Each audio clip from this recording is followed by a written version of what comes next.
Hello dear students. इस video में बच्चों हम वर्ब्स यानी कि जो एक्शन वर्ड्स होते हैं उनके बारे में पढ़ेंगे। तो बच्चों जैसे कि आप सबको पता है जो कुछ भी हम काम करते हैं, जो कुछ भी एक्शन लिया जाता है, जैसे खाना पीना, खेलना, पढ़ना, दौड़ना, ये सब चीज़ें जो होती हैं वर्ब्स कहलाती हैं, एक्शन वर्ड्स कहलाते हैं। तो जैसे ए हॉर्स रन्स फास्ट, तो रन्स यहाँ पर वर्ब है। The Taj is the beautiful building, तो इज़, हैव, ये सब वर्ब्स होते हैं। तो रन्स जो है बताता है कि भागा जा रहा है। इज़ बता रहा है कि ताज एग्जिस्टेंस वर्ब की बताता है। और तीसरे में हैव, तो इससे हमें सेंटेंस में हैव से बता रहा है कि आई हैव एन आइडिया, कि इसमें भी एग्जिस्टेंस के बारे में पता चल रहा है, पजेशन के बारे में पता चल रहा है। तो बच्चों वर्ब क्या है? वर्ब जो होते हैं सेंटेंस का एक सबसे महत्वपूर्ण हिस्सा होता है। वर्ब के बिना कोई भी सेंटेंस कंप्लीट नहीं होता है। दूसरा, वर्ब जो होता है किसी सेंटेंस में, वो हमें नाउन या प्रोनाउन के एक्शन के बारे में बताता है, एग्जिस्टेंस के बारे में बताता है, या पजेशन के बारे में बताता है। कुछ एक्शन वर्ब्स जैसे कि रीड, फाइट, राइट, लव, इस तरह के जो वर्ड्स होते हैं वो एक्शन वर्ड्स होते हैं। एग्जिस्टेंस वर्ब होते हैं जैसे is, am, are, was, were. Possession verb होते हैं जिसमें हैज़, हैव, हैड होता है। और तो इस तरह से अब हम इस चैप्टर में बच्चों अलग अलग तरह की वर्ब्स के बारे में पढ़ेंगे कि मेन वर्ब्स और हेल्पिंग वर्ब। मेन वर्ब क्या होती है? मेन वर्ब होती है सेंटेंस में जिससे, जो कि मेन वर्ब होती है जो ट्रांजिटिव और इंट्रांजिटिव दो तरह की होती हैं। ट्रांजिटिव वर्ब होती है जैसे आई फ्लाई काइट्स, जिसके बाद हमें पता चलता है ऑब्जेक्ट होता है। और द बर्ड्स फ्लाई, यहाँ पर वर्ब क्या है? फ्लाई, फ्लाई के बाद कोई ऑब्जेक्ट नहीं है, तो ये इंट्रांजिटिव वर्ब होती हैं। तो इसका मतलब जिस ट्रांजिटिव वर्ब में क्या होता है, वर्ब के बाद कोई ऑब्जेक्ट होता है, और इंट्रांजिटिव वर्ब में वर्ब के बाद कोई ऑब्जेक्ट नहीं होता है। हेल्पिंग वर्ब होती हैं जो कि सेंटेंस में हमें कुछ वर्ड्स होते हैं जो कि मेन वर्ब के साथ हम उसमें ऐड कर देते हैं उसकी सेंटेंस को, मीनिंग को कंप्लीट करने के लिए। जैसे कि स्टूडेंट्स आर प्लेइंग, तो यहाँ पर बच्चों आर जो है वो हेल्पिंग वर्ब है, मेन वर्ब है इसका है प्ले, प्लेइंग। इस तरह से हम हेल्पिंग वर्ब यूज़ करते हैं। We will go, main verb है गो और हेल्पिंग वर्ब है विल। इस तरह से हेल्पिंग वर्ब और मेन वर्ब होते हैं सेंटेंस में। इसके बाद अब हम कुछ कॉमन हेल्पिंग वर्ब के बारे में पढ़ते हैं, कौन कौन से वर्ब हम हेल्पिंग वर्ब की जगह यूज़ करते हैं। जैसे is, could, had, will, am, ought, ये सब जो वर्ड्स हैं, वर्ब हैं, ये हमारे हेल्पिंग वर्ब होते हैं। तो हेल्पिंग वर्ब को हम सेंटेंस के अगर स्टार्टिंग में रखते हैं, शुरुआत में सबसे पहले लगाते हैं, तो हमारा इंटेरोगेटिव सेंटेंस बन जाता है। इसके बाद हेल्पिंग वर्ब किस तरह के सेंटेंस को, अफर्मेटिव सेंटेंस उनको हम बोलते हैं, कि जैसे हेल्पिंग वर्ब कैन को हमने पहले लगाकर सेंटेंस बनाया, can you lift this cycle, तो ये हमारा इंटेरोगेटिव सेंटेंस हो गया।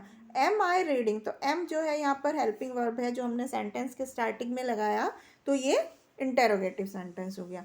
तो इस तरह के इंटेरोगेटिव सेंटेंस का हमें यस नो टाइप क्वेश्चंस भी इनको हम बोलते हैं, जिनका जवाब हमें यस या नो में होता है।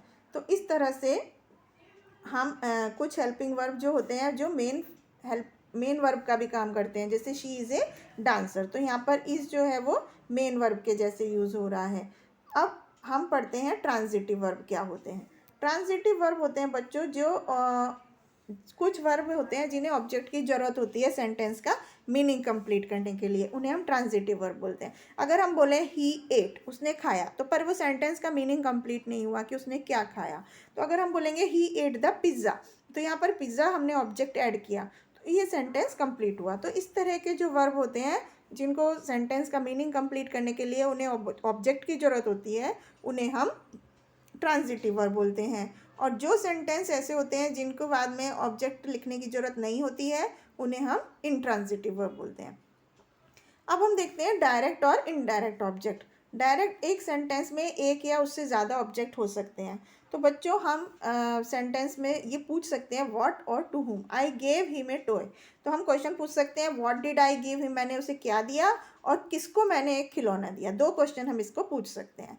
तो व्हाट का आंसर हमें मिलेगा टॉय, और टू हुम किसको दिया उसका आंसर हमें मिलेगा हिम। तो बच्चों इस सेंटेंस में दो ऑब्जेक्ट हो गए, ए टॉय और हिम। तो ऑब्जेक्ट इस तरह से दो तरह के हो गए, डायरेक्ट ऑब्जेक्ट और इनडायरेक्ट ऑब्जेक्ट। तो जो सारी नॉन लिविंग चीज़ें जितनी होती हैं, निर्जीव वस्तुएं जो होती हैं, वो सेंटेंस का प्रेडिकेट की वो डायरेक्ट ऑब्जेक्ट होती हैं, और इनडायरेक्ट ऑब्जेक्ट होती है जितनी भी लिविंग थिंग्स होती हैं वो ज़्यादातर प्रेडिकेट की वो पर्सनल प्रोनाउन वो इनडायरेक्ट ऑब्जेक्ट होते हैं। अब हम देखते हैं इंट्रांजिटिव वर्ब। तो बच्चों कुछ वर्ब ऐसे होते हैं जिनको सेंटेंस का मीनिंग कंप्लीट करने के लिए ऑब्जेक्ट की ज़रूरत नहीं होती, जैसे the bird was flying in the sky. अगर हम खाली लिखें द बर्ड वाज फ्लाइंग तो भी सेंटेंस का मीनिंग कंप्लीट हो जाएगा। तो इस तरह से इन वर्ब्स को हम इंट्रांजिटिव वर्ब बोलते हैं। The aeroplane flu in the sky, तो फ्लू इंट्रांजिटिव है। आई फ्लू काइट्स, ये ट्रांजिटिव हो गया क्योंकि बिना काइट्स की सेंटेंस कंप्लीट नहीं होगा। अब हम देखते हैं बच्चों हम वर्ब किस तरह से बनाते हैं। स्ट्रॉन्ग वर्ब, जैसे प्रेजेंट, पास्ट और पास्ट पार्टिसिपल फॉर्म। किसी भी वर्ब की 3 फॉर्म्स होती हैं, प्रेजेंट फॉर्म, पास्ट फॉर्म और पास्ट पार्टिसिपल। तो जैसे प्रेजेंट में ईट है तो पास्ट में एट और ईटन, इन तीनों की स्पेलिंग ज़्यादातर वर्ड्स में अलग अलग होती है।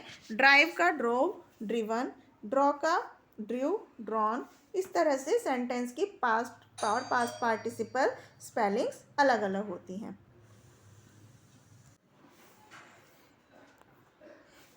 इसके बाद बच्चों ये बहुत सारी सभी वर्ब्स की स्पेलिंग अलग अलग होती हैं।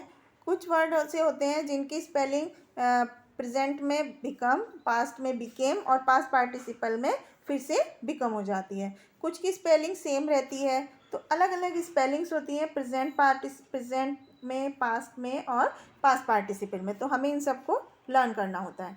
इसके बाद कुछ वीक वर्ब्स होते हैं, जैसे कि लाफ, लाफ्ड, लाफ्ड। इनकी स्पेलिंग जो होती है वो पास्ट और पास्ट पार्टिसिपल में लगभग सेम होती है, जैसे ले, लेड, लेड। तो ये वीक वर्ब्स होते हैं जिनकी पास्ट फॉर्म और पास्ट पार्टिसिपल फॉर्म सेम होती है। फ्लो, फ्लोड, फ्लोड, इस तरह से ये वर्ड्स होते हैं। फिनिश, फिनिश्ड, फिनिश्ड, इस तरह से। इसके बाद बच्चों कुछ होती हैं जैसे कुछ होती हैं मेन वर्ब के जैसे होते हैं, जिनकी सारी फॉर्म्स जो होती हैं मेन वर्ब के जैसे रीड, रीड, रीड। तो इस तरह से ये तीनों फॉर्म में सेम ही स्पेलिंग यूज़ की जाती है। Put, put, put, let, let, let, hurt, hurt, hurt. तो इस तरह से कुछ वर्ड्स ऐसे होते हैं जिनकी मेन वर्ब और पास्ट पार्टिसिपल और पास्ट टेंस में सबकी स्पेलिंग सेम होती है। अब हम इसको कुछ एग्जाम्पल की हेल्प से, एक्सरसाइज की हेल्प से समझते हैं। जैसे यहाँ पर हमें बी वर्ब ऐड करना है। The tower is very tall, the grapes are sour। इस तरह से हम सेंटेंस में इनको ऐड कर सकते हैं। अब हमें नेक्स्ट क्वेश्चन में वर्ब्स को अंडरलाइन करना है और बताना है वो ट्रांजिटिव वर्ब है या इंट्रांजिटिव। द सर्वेंट ओपेंड, तो यहाँ पर ये क्या हो गया, ट्रांजिटिव हो गया। माई सिस्टर डांसेस ग्रेसफुली, तो यहाँ पर जो डांसेस है ये इंट्रांजिटिव वर्ब है। अगर हम ग्रेसफुली नहीं भी लिखेंगे तो सेंटेंस कंप्लीट हो जाएगा। शी क्राइड विद पेन, तो शी क्राइड ये भी इंट्रांजिटिव है। द फॉक्स हिड हियरसेल्फ, तो यहाँ पर ये भी ट्रांजिटिव वर्ब होगा क्योंकि बिना उसके ये सेंटेंस कंप्लीट नहीं माना जाएगा। इसके बाद बच्चों इसी तरह से हम बाकी के क्वेश्चंस को सॉल्व करेंगे। नेक्स्ट क्वेश्चन में हमें डायरेक्ट या इनडायरेक्ट ऑब्जेक्ट बताना है, जैसे the candidate, a lion attacked, if we have learn. तो जो जैसे a lion attacked, we have learned, the kites were flying. तो इस तरह से इसमें हम कोई भी ऑब्जेक्ट ऐड कर सकते हैं। A lion attacked him, we have learn a lot of things, ये सेंटेंस का प्रेडिकेट पार्ट हो गया। तो इस तरह से हम इन सेंटेंस को कंप्लीट कर सकते हैं। इसके बाद हम सेंटेंस में हेल्पिंग वर्ब और मेन वर्ब को पहचानना है। जैसे अमन विल पेंट, तो विल जो है यहाँ पर हेल्पिंग वर्ब है और पेंट जो है वो मेन वर्ब है। वी आर ईटिंग, तो आर हेल्पिंग हो गया और ईटिंग मेन वर्ब हो गया। इसके बाद नेक्स्ट क्वेश्चन में बच्चों हमें अफर्मेटिव सेंटेंस में चेंज करना है। जैसे सम वॉशरमैन वर वॉशिंग क्लोथ्स, तो इनको हमें इंटेरोगेटिव में चेंज करना है। जैसे वर सम, तो जो हेल्पिंग वर्ब है उसको हमें स्टार्टिंग में लिखना है। वी मस्ट ओबे अवर एल्डर्स, तो हम क्या लिखेंगे, मस्ट वी ओबे अवर एल्डर्स। इस तरह से और यहाँ पर क्वेश्चन मार्क। इस तरह कैन ही रिपेयर, इस तरह से हम हेल्पिंग वर्ब को सेंटेंस के स्टार्टिंग में रखकर उसका इंटेरोगेटिव में कन्वर्ट कर सकते हैं। तो ये था बच्चों हमारे वर्ब्स के टाइप्स के बारे में, वर्ब्स के बारे में कि वर्ब्स किस तरह से होती हैं और किस तरह से उनका यूज़ किया जाता है। आई होप आपको समझ में आया होगा। Thank you.